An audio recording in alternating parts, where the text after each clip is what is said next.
Class 11 chapter 1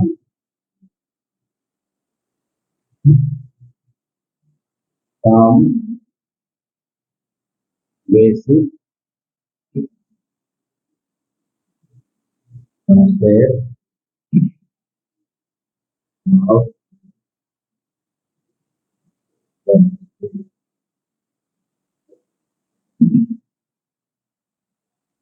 class 11 का from basic concept of chemistry के बारे में फिजिकल क्लासिफिकेशन बता दिया गया है। ठीक, अब केमिकल क्लासिफिकेशन का अर्थ होता है कंपोजिशन के आधार पर क्लासिफिकेशन, पदार्थ का क्या बनावट है, क्या रचना है, क्या कंपोजिशन है, उसके आधार पर जो क्लासिफिकेशन है, वर्गीकरण है, उसके बारे में हम समझाते हैं। तो सबसे पहले इसका स्ट्रक्चर देखते हैं। मैटर क्या है?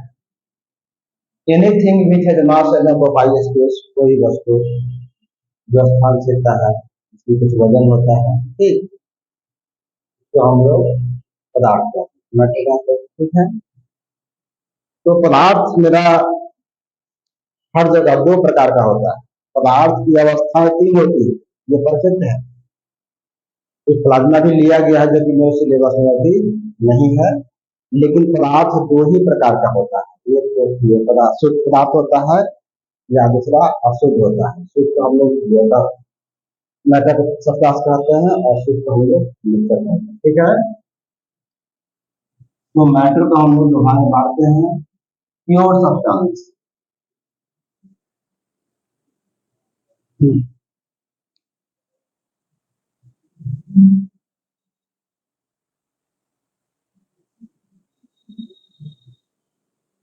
प्योर सब्सटेंस, ठीक है। सेकेंड होता है इम्प्योर सब्सटेंस। इम्प्योर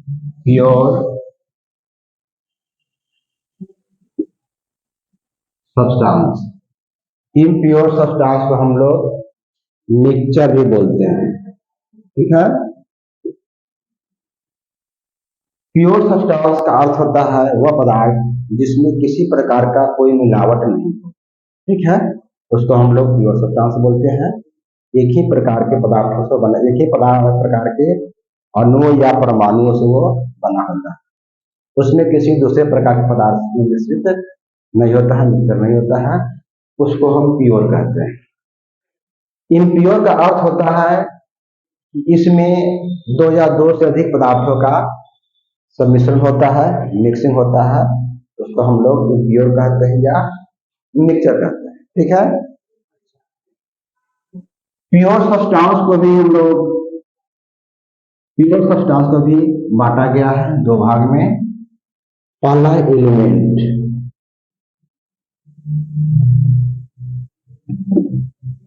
उसके बाद आता है कंपाउंड। ठीक है, कंपाउंड एलिमेंट को हम लोग तत्व बोलते हैं और कंपाउंड को हम लोग यौगिक बोलते हैं।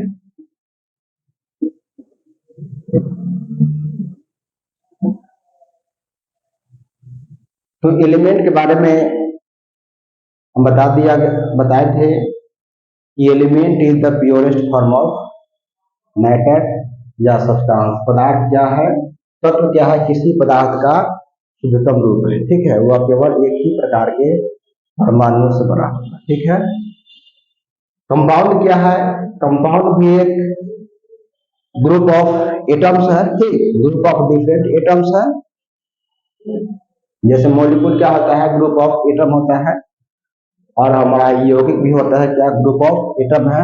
दोनों में अंतर यही होता है कि मॉलिक्यूल जो होता है ग्रुप ऑफ सेम एटम और compound group of different types of atom. तत्व को, एलिमेंट को भी हम लोग 3 भाग में बांटते हैं। सबसे पहले आता है मेटल, उसके बाद आता है मेटल वाइट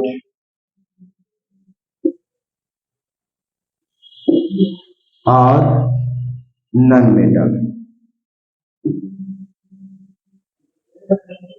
ठीक है, तत्व का भी क्लासिफिकेशन होता है, उसको मेटल, मेटल वाइट और नन मेटल। ठीक है, तीन प्रकार हो गया। जनरली कंपाउंड को भी हम लोग दो भागों में बांटते हैं। पहला क्या है, इनऑर्गेनिक कंपाउंड, इन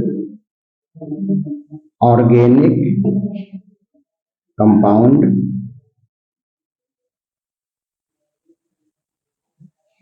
दूसरा होता है ऑर्गेनिक कंपाउंड। ठीक है, इनऑर्गेनिक कंपाउंड उसको कहते हैं जो अर्थ क्रस्ट से निकाला जाता है, ऐसा कहो कि जिसमें कार्बन नहीं होता है। ऑर्गेनिक कंपाउंड उसको कहते हैं जो कार्बन से बना होता है। Carbon compounds are always known as organic compound और without carbon compounds are known as inorganic compound. Example में ले लेते हैं Al2O3 aluminium oxide, magnesium oxide,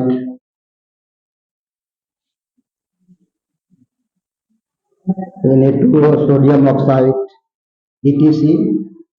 ये सब क्या होता है, इनऑर्गेनिक कंपाउंड है। कुछ एक्सेप्शन भी है, जैसे डायमंड हो गया, ग्रेफाइट हो गया, ये सब तो कार्बन का ही कंपाउंड होता है, लेकिन इनऑर्गेनिक कंपाउंड में रखा जाता है। इसके बारे में विस्तार रूप से आगे पढ़ाया जाएगा। ऑर्गेनिक कंपाउंड को कहते हैं कार्बन कंपाउंड, कार्बन कंपाउंड वो हम लोग ऑर्गेनिक कंपाउंड कहते हैं, या हाइड्रोकार्बन, हाइड्रोकार्बन को भी हम लोग ऑर्गेनिक कंपाउंड कहते हैं। ठीक, तो ऑर्गेनिक कंपाउंड में बहुत सारा पदार्थ आता है, जैसे ह्यूमन, ये लिविंग ऑर्गेनिज्म हो गया, तो लिविंग ऑर्गेनिज्म से भी प्राप्त ऑर्गेनिक कंपाउंड को प्राप्त किया जाता है, जैसे कार्बोहाइड्रेट हो गया, विटामिन हो गया, फैट्स हो गया, ये सब ऑर्गेनिक कंपाउंड में के अंतर्गत आता है ना। और ethane, methane, propane, butane, ethyl alcohol, methyl alcohol, बहुत सारा है ऑर्गेनिक कंपाउंड। इसके बारे में हमको कुछ डिटेल में पढ़ना है। ठीक है, अब आता है मिक्सचर। मिक्सचर भी दो प्रकार के होते हैं, होमोजेनियस मिक्सचर, होमो मिक्सचर, और सेकंड आता है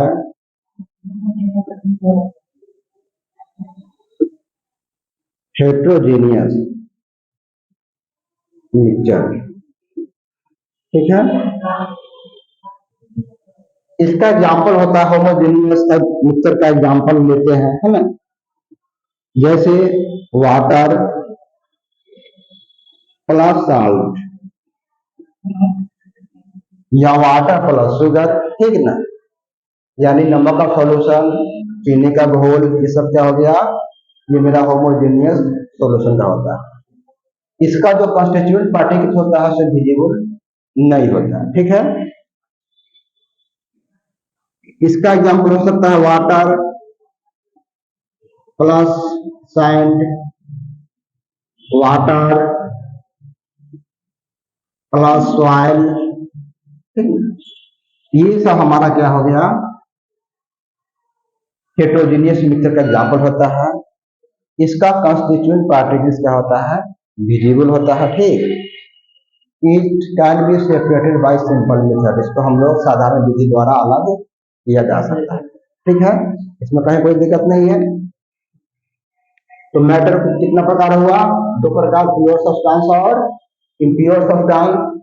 प्योर सब्सटेंस को हम लोग शुद्ध पदार्थ कहते हैं हिंदी में, इम्प्योर सब्सटेंस को हम लोग अशुद्ध पदार्थ कहते हैं या मिश्रण कहते हैं, कोई दिक्कत नहीं है।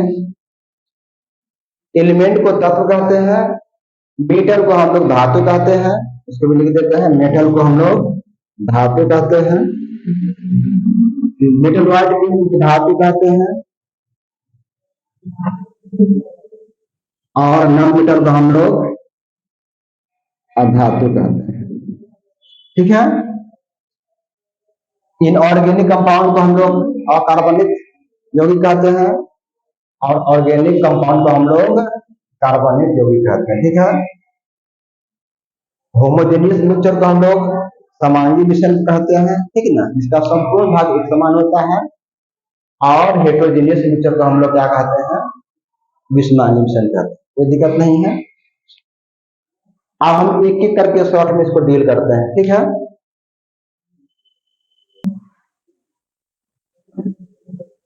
Pure substances, pure substance. ठीक। प्योर सब्सटेंस क्या है? It is made up of, ठीक, या it contains only one types of atoms और मॉलिक्यूल्स।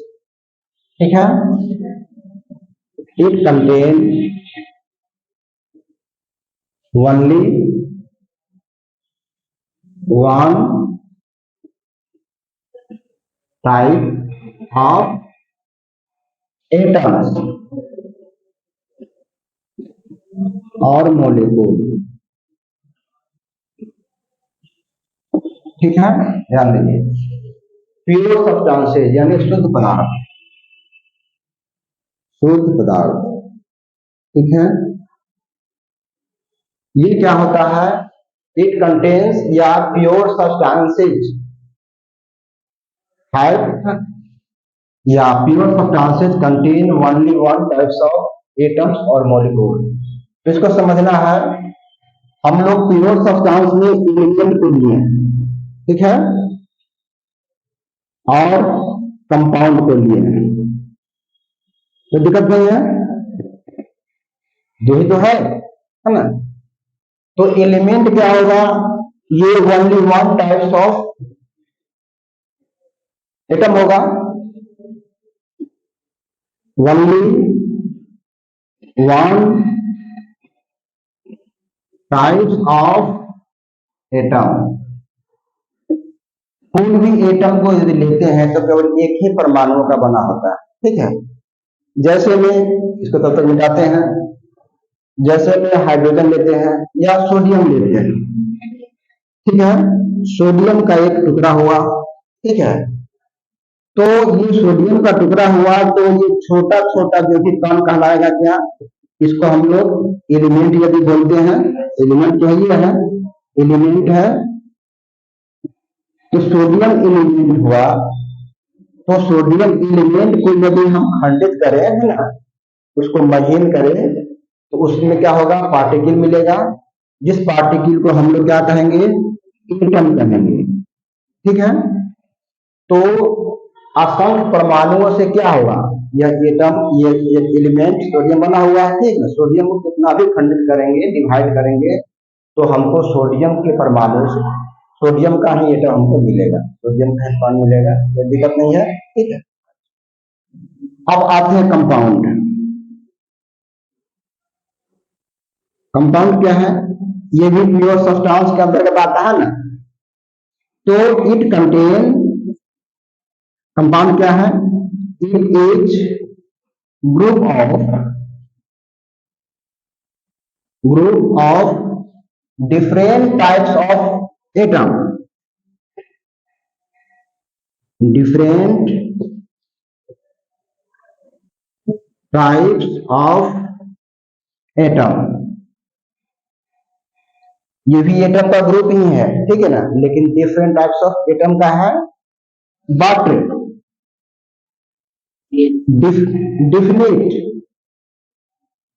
डिफिनिट प्रोपोर्शन या डिफिनिट रेशियो बाय वेट, यानी कंपाउंड जो क्या होता है, वह दो या दो से अधिक परमाणु का ग्रुप है, लेकिन उसका एक डिफिनिट रेशियो होता है, डिफिनिट अनुपात होता है। ठीक, जैसे मान लेते हैं कि हाइड्रोजन, जल, वाटर, ये वाटर हो गया। तो वाटर क्या है, प्योर सब्सटेंस के अंतर्गत आता है। तो ये किससे बना हो गया हुआ है, hydrogen plus oxygen.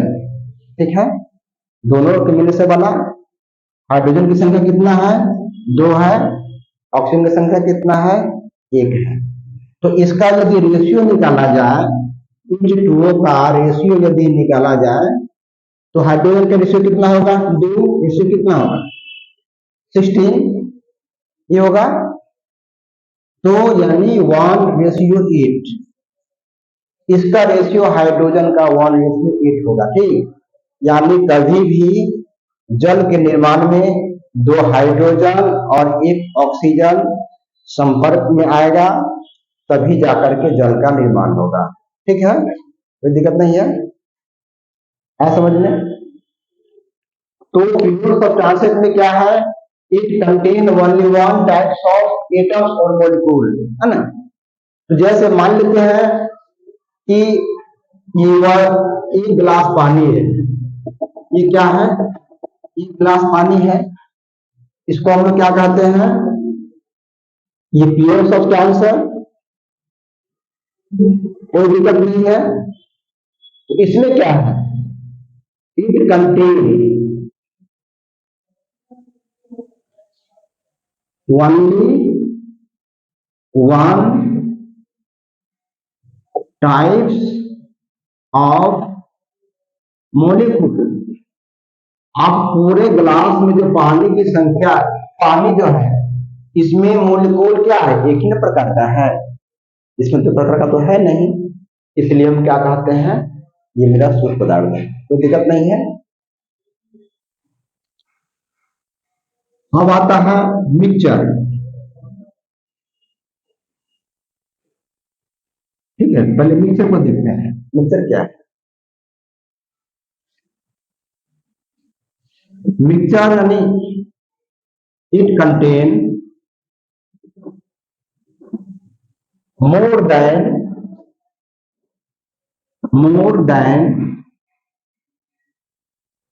one types of molecule, more than one types of molecule। ये शॉर्ट में डेफिनेशन है, ठीक ना। या भी लिख सकते हैं, it is mixture is the substance which are mixing of one types of molecule, ठीक ना। तो more than one types of molecule, कोई दिक्कत नहीं है। मिक्सचर क्या है, ये दो से अधिक अणुओं का मिश्रण है, ठीक है। और अणु को भी या कंपाउंड को भी हम लोग क्या कहते हैं, पदार्थ कहते हैं, कोई दिक्कत नहीं है।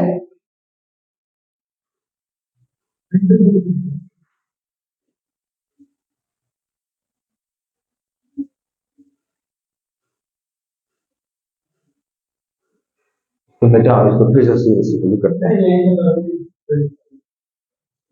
ठीक करो, ठीक है। तो मिक्सचर है ना, mixture contain more than one types of molecule, है ना। ठीक, in any ratio, in any ratio, in any ratio, किसी भी अनुपात में 2 या 2 से अधिक पदार्थों का क्या है, मिश्रण है। जैसे में हम प्योर सब्सटेंस को यहां लिखते हैं, प्योर सब्सटेंस, इसको गौर से समझना, ठीक है। वाटर H2O, ठीक है, NaCl, ठीक है, ये भी प्योर है और ये भी प्योर है, क्लियर बात है, कोई दिक्कत नहीं है। इसी का हम एग्जाम्पल वहां पर देते हैं, तो हम समझ गए कि ये प्योर है, ये प्योर है, ये भी इसका मोलिक्यूल है, ये भी हमारा मोलिक्यूल है, ठीक, ये भी ग्रुप ऑफ एटम है और ये भी ग्रुप ऑफ एटम है, ठीक है, कोई दिक्कत नहीं है। अब हम देखते हैं कि इसी को लेकर के यहां रखते हैं, it is contain more than one types of molecule.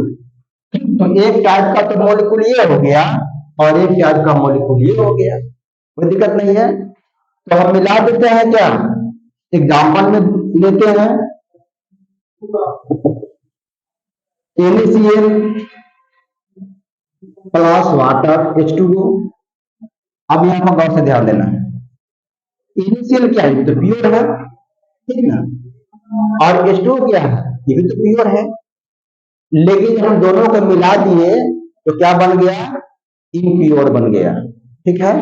जब दोनों को मिला दिए तो क्या बन गया, मिक्सचर बन गया, इम्प्योर बन गया, यानी साल्ट सॉल्यूशन, ठीक है, बन गया, कोई दिक्कत नहीं है। अच्छा, अब समस्या आता है कि इन एनी रेशियो किसी भी अनुपात में हम इसको मिला सकते हैं। हम ये भी कर सकते हैं, रेशियो अलग हो सकता है, यानी 1 लीटर हम वाटर ले सकते हैं प्लस 100 ग्राम हम NaCl भी तो ले सकते हैं, कोई दिक्कत ये तो बोलेगा, ठीक है। ये भी हो सकता है कि 1 लीटर हम वाटर ले सकते हैं प्लस 200 ग्राम हम NaCl ले सकते हैं, कोई दिक्कत नहीं है, आ गया समझ में। तो ये भी मेरा प्योर है, ये भी मेरा प्योर है, ठीक। लेकिन जब दोनों को मिला दिए तो क्या हो गया, हमारा इम्प्योर हो गया, इसमें किसी को कोई दिक्कत नहीं है। अच्छा, अब आता है होमोजेनियस मिक्सचर और हेट्रोजेनियस मिक्सचर, इसमें किसी को दिक्कत नहीं है, यानी जितना भी मॉलिक्यूल होता है वो सब मेरा प्योर होता है, जितना भी मॉलिक्यूल होता है वो सब प्योर होता है। जब उसको उसी को एक दूसरे में मिला दिया जाता है तो क्या बन जाता है, वो मिक्सचर बन जाता है, इम्प्योर बन जाता है, ठीक ना। एक सेंटेंस होना चाहिए ना, बट इसको लिखना, but should be non reactive, यानी लेकिन हमारा जो मिक्सचर जो होना चाहिए, ऐसा मिक्सचर होना चाहिए कि रिएक्ट ना करे, रिएक्ट कर लेगा तो क्या होगा, कंपाउंड बन जाएगा, कोई दिक्कत नहीं है, ठीक ना। तो इतना जानो, समझ लिया कि NaCl भी प्योर है, ये भी प्योर है, लेकिन सॉल्यूशन क्या है, हमारा प्योर नहीं है, बना किससे है, तो प्योर सब्सटेंस से ही बनना है ना। इसका डिफिनेशन हम बहुत तरह से भी लिख सकते हैं, केवल हमको टॉपिक को समझना है, ठीक है ना। इसको मिक्सिंग में लिख सकते हैं, कंटेंट में लिख सकते हैं, इसको हम लिख सकते हैं mixture is made up of 2 और मोर देन 2 प्योर सब्सटेंसेस, है ना, ये भी लिख सकते हैं। लिखने के बहुत तरीका बहुत से लिखे, सबसे पहले इसको समझना है। आप देख रहे हैं मिक्सचर को हम लोग दो भाग में बांटे थे, homogeneous mixture,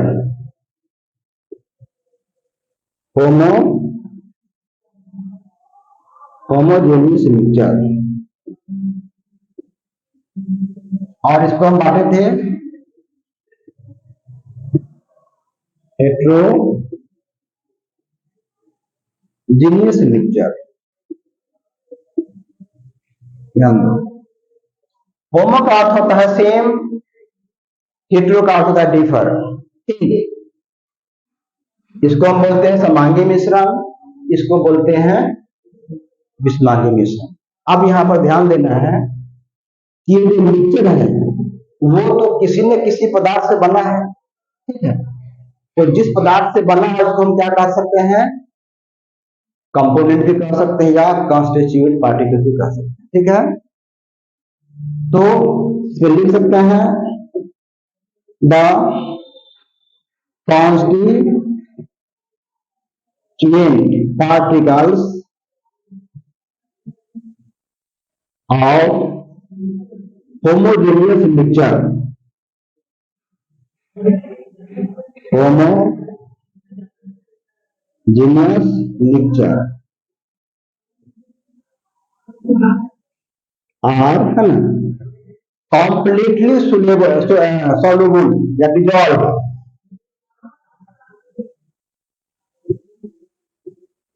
completely dissolve in one another, ठीक है, इसका भी डेफिनेशन लिख सकते हैं, ये है ना, यानी द कॉन्स्टिट्यूट पार्टिकल वो होगा जिससे कोई मिश्रण तैयार हुआ होगा, कोई दिक्कत नहीं है। जैसे मान लेते हैं यहां पर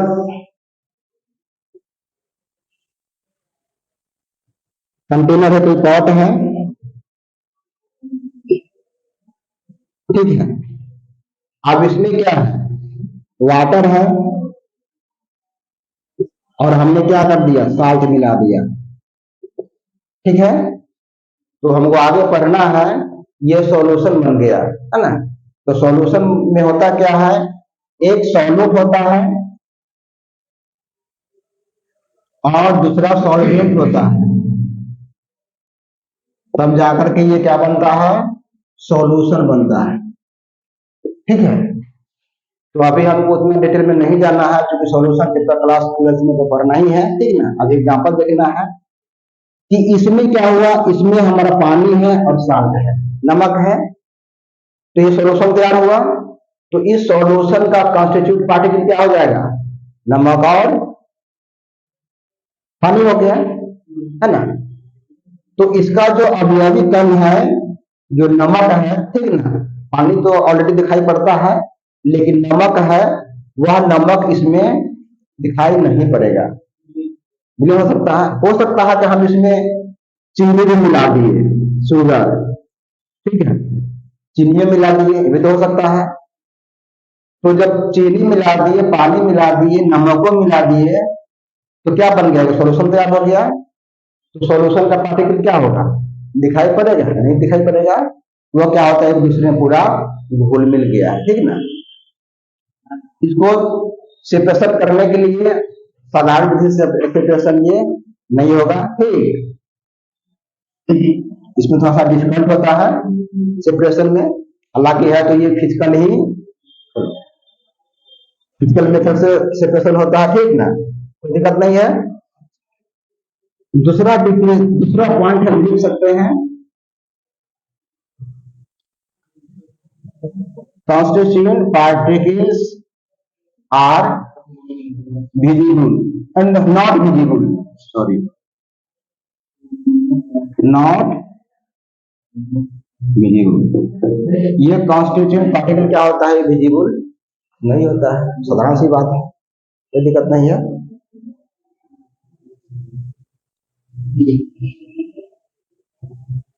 It is separated while physical method,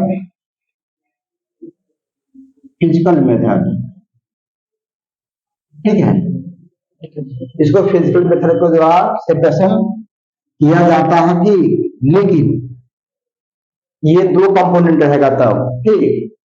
पहले इसमें 2 लाइन लिख लो, इसको मिटा दो।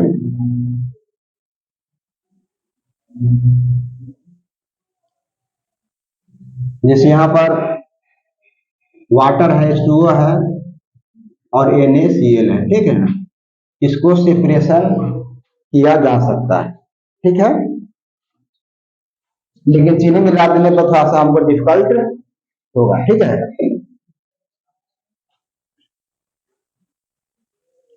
अगर केवल शुगर प्लस वाटर रहेगा, ठीक ना, तो इसको भी सेपरेशन किया जा सकता है, कोई दिक्कत नहीं है।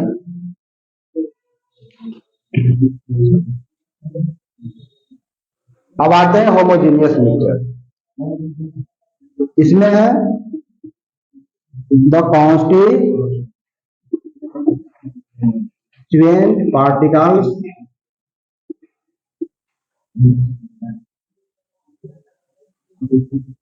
are do not dissolve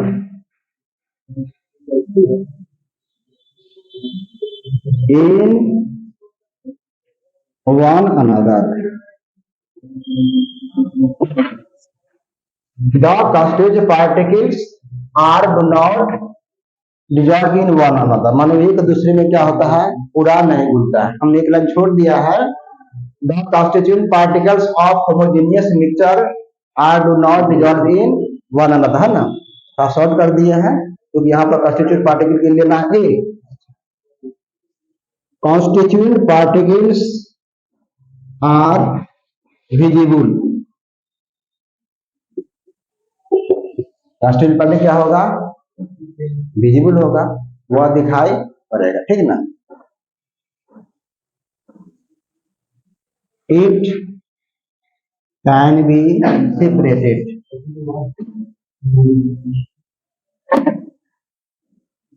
bye physical method,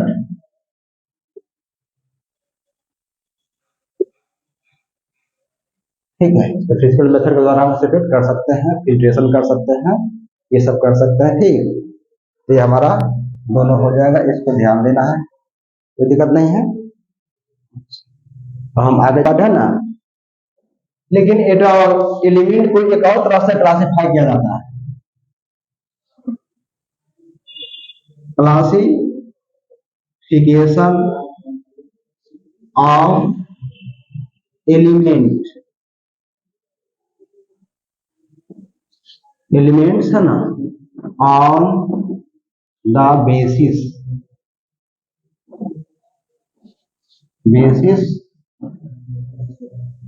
of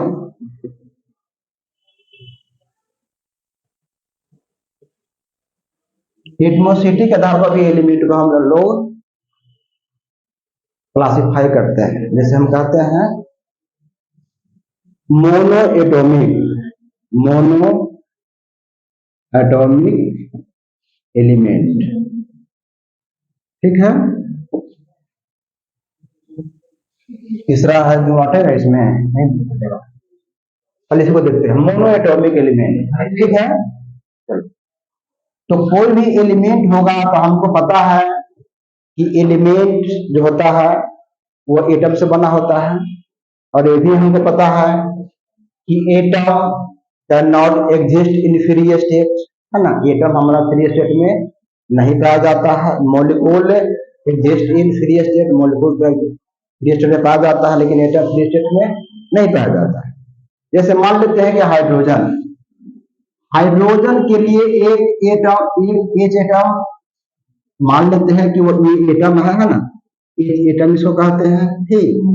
तो ये अकेले नहीं पाया जाएगा, ये क्या होगा, वो दो एटम एक साथ मिलकर के रहेगा, यानी H2 के फॉर्म में वो रहेगा, ठीक है।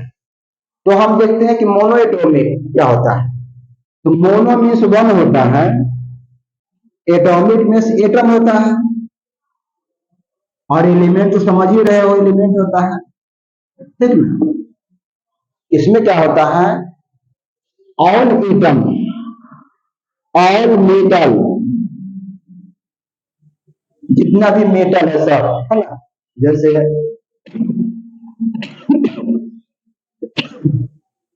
एल्यूमिनियम, कॉपर, सिल्वर, ठीक ना, ETC क्या होता है, ये मोनो एटॉमिक फॉर्म में ये पाया जाता है, ठीक। उसके बाद आता है ऑल,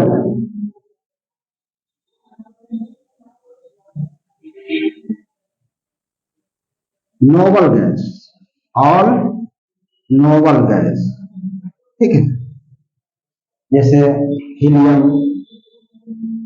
नियन, ऑर्गन, क्रिप्टन, जेनन, ETC क्या होता है, ये हमारा मोनो एटॉमिक फॉर्म में पाया जाता है, ठीक है, कोई दिक्कत नहीं है।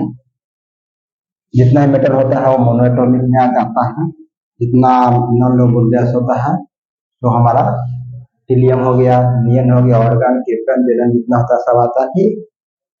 कुछ नॉन मेटल भी होता है, some non metal,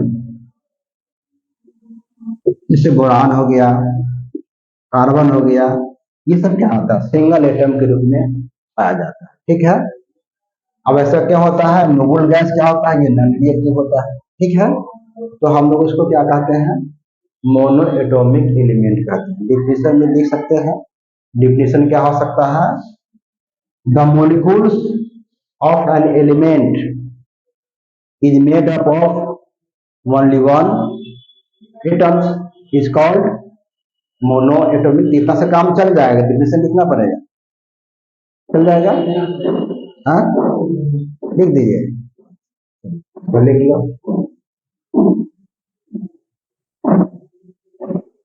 mono atomic क्या होता है? The molecules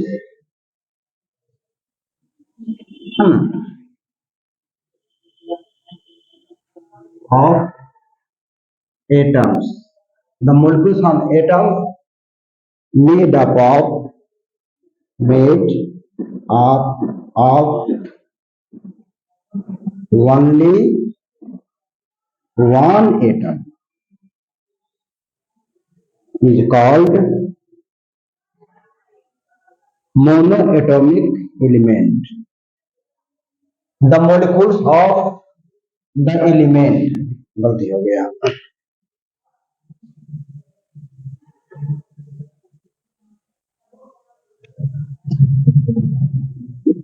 the molecule of the element is made up of only one atom is called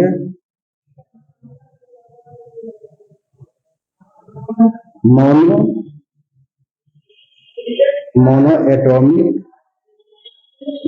element।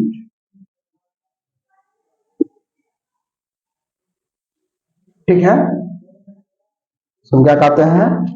Monoatomic element बोलते हैं।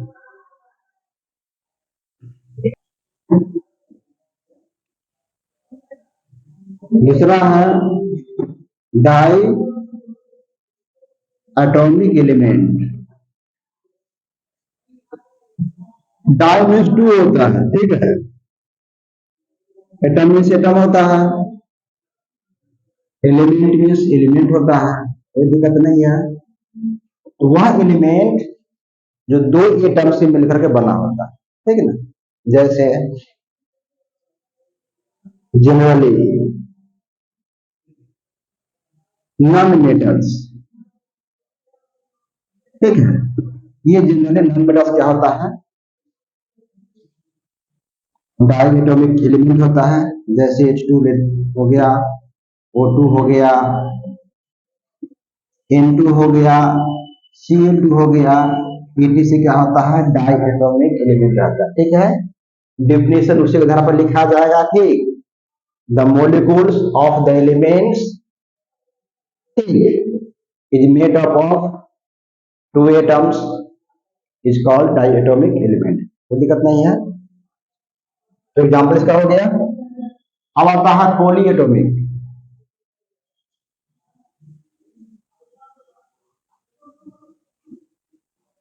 तीसरा है poly atomic element. Poly means होता है मेनी, बहुत, ठीक है। एटम मीन्स तो एटम, एटॉमिक मीन्स तो एटम होता ही है, एलिमेंट मीन्स एलिमेंट होता ही है, दिक्कत नहीं है। तो जैसे ओजोन को लिखते हैं O3, फास्फोरस को P4, सल्फर को S8, ठीक। ये सब पॉली एटॉमिक एलिमेंट है, ठीक ना। कहने का अर्थ होता है कि दो हाइड्रोजन मिलकर के, जैसे मान लेते हैं यहाँ कोई कंटेनर है, ठीक है, यहाँ H2 गैस है, तो एक मोलिक्यूल H2 के रूप में रहेगा। कहने का अर्थ ये होता है ना। एक मोलिक्यूल जो होता है हाइड्रोजन का, वह H2 के रूप में रहेगा, और इसमें क्या होगा? बहुत सारा H2 इसमें रहेगा, बहुत सारा H2 इसमें, दिक्कत नहीं है। उसी तरह N2 हो गया, Cl2 हो गया, ये एग्जिस्ट करता है, ठीक है। अब क्यों Cl2 एग्जिस्ट करता है कि Cl के पास 7 इलेक्ट्रॉन है, एक तो कम रहा है, इसके पास भी कितना सिविल एक तो कम रहा, तो दोनों क्या करेगा, आपस में कंप्रोमाइज कर लेगा, यानी शेयर कर लेगा, अस्तर पूरा करके आराम से रहेगा। ठीक है ना। लेकिन नोबल गैस में ऐसी बात नहीं है, उसका ऑक्टेट क्या है, पूरा है। अब ऑक्टेट क्या होता है, ऑक्टेट को आगे हम पढ़ाएंगे, तब जाकर के समझ में आएगा कि ऑक्टेट क्या होता है। अब देखते सल्फर ओजोन हो गया, ओजोन तीन ओजोन रहेगा एक साथ, सल्फर हो गया, फास्फोरस हो गया, तो चार गो फास्फोरस एक के साथ रहेगा मोलिक्यूल बना करके, ठीक ना। और यहाँ पर सल्फर हो गया तो 8 गो सल्फर एक के साथ है, ठीक है। अच्छा, उसको हम एटमोसिटी कहते हैं। तो एटोमोसिटी का डिफिनेशन तो नहीं लिखा है, उसको भी लिखवा देते हैं।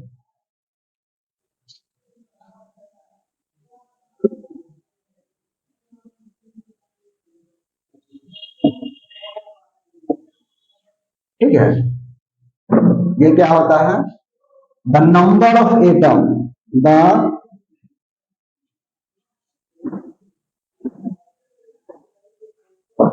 Number of atom present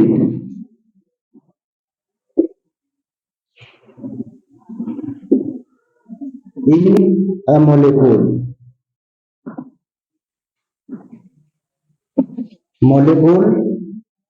is called its atmosity। कहने का अर्थ हो गया कि कोई भी मोलिक्यूल है, उस मोलिक्यूल को बनाने में कितना एटम शामिल है, ठीक है, कितना एटम इंक्लूड है, उसको हम लोग क्या कहेंगे, एटमोसिटी कहते हैं। और हिंदी में इसको क्या कहते हैं, परमाणुकता कहते हैं। कोई दिक्कत नहीं है। जैसे एग्जाम्पल के लिए आप पूछते हैं,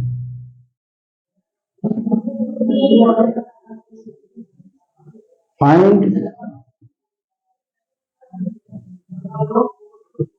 एटमोसिटी है ना, in the following, in the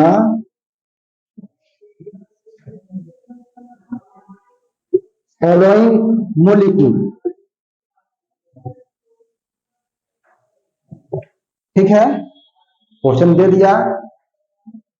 तो अगर मान लेते हैं कि पहला है H2, दूसरा क्या है O3 है, या O2 है, या P4 है, सल्फर 8 है, सल्फर 8। अब इसका एटमॉस्फेरिक कितना होगा, इसकी परमाणुकता कितना होगी, इसका 2 होगा, ये कितना है 3 है, तो इसका 3 होगा, इसका 2 है, 2 ऑक्सीजन एक साथ मिलकर के अणु का निर्माण किया है, तो इसका 2 होगा। 4 फास्फोरस एक साथ है, तभी अणु का फास्फोरस का अणु का निर्माण हुआ, तो इसका 4 होगा। इसका 8 सल्फर एक साथ है, तभी अणु सल्फर के अणु का निर्माण हुआ, तो यहाँ पर 8। ठीक है, इसमें किसी तरह कोई दिक्कत नहीं है।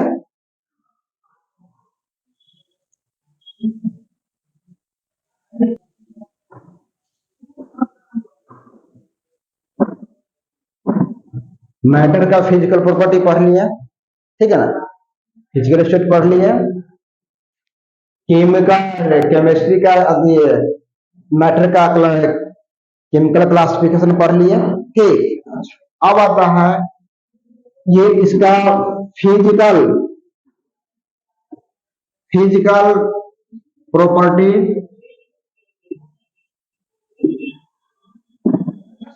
आता है, केमिकल प्रॉपर्टी आता है, इसका मेजरमेंट आता है।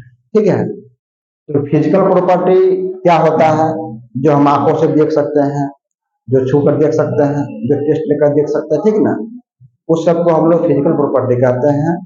केमिकल प्रॉपर्टी क्या होता है, तो केमिकल प्रॉपर्टी वह होता है जिसको हम रिएक्शन कराने के बाद ही पता चलता है कि हमारा इसका क्या प्रॉपर्टी है।